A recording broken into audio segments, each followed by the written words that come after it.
The early history of olive oil.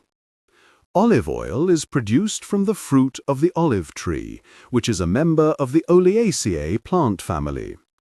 The trees require some cold weather during the year, but also tolerate hot, dry conditions, and do not like moisture when they are flowering.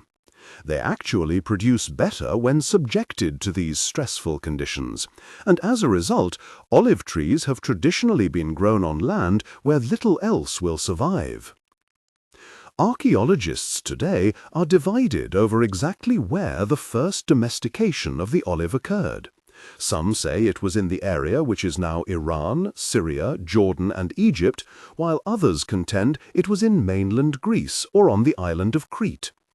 The one thing that can be said with certainty is that cultivation began at least 6,000 years ago and spread slowly westward across the lands bordering on the Mediterranean Sea.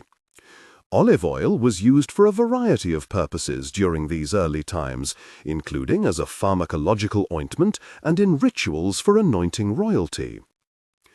The ancient Greeks believed the olive tree was a priceless gift from the goddess Athena and used its oil in sacred religious rituals. In fact, the Greek poet Homer called olive oil liquid gold.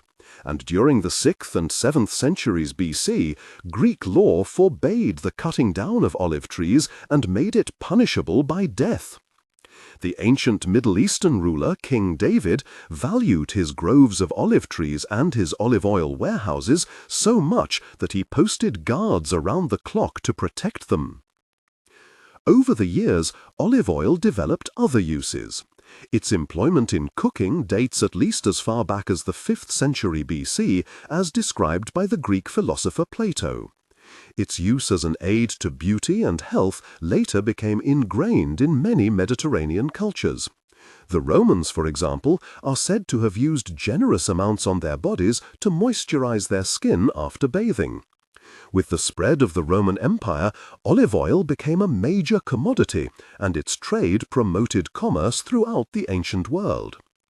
It is generally believed that in the 1st–2nd century BC, olive trees were taken to North Africa and then to Spain, which was later to become the world's largest producer of olive oil.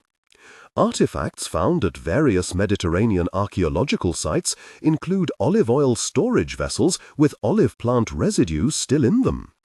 Historical evidence still in existence in the form of wall paintings and ancient manuscripts, including the works of the Roman naturalist and philosopher Pliny the Elder, all record production techniques and the various uses of olive oil.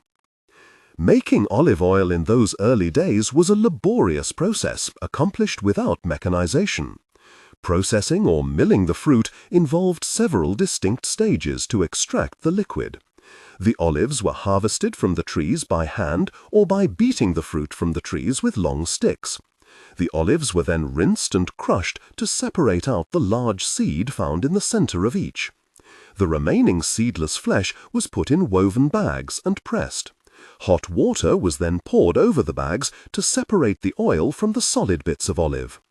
The liquid produced in this process, consisting of oil and water, was drained into stone basins or tanks where it was allowed to settle and separate.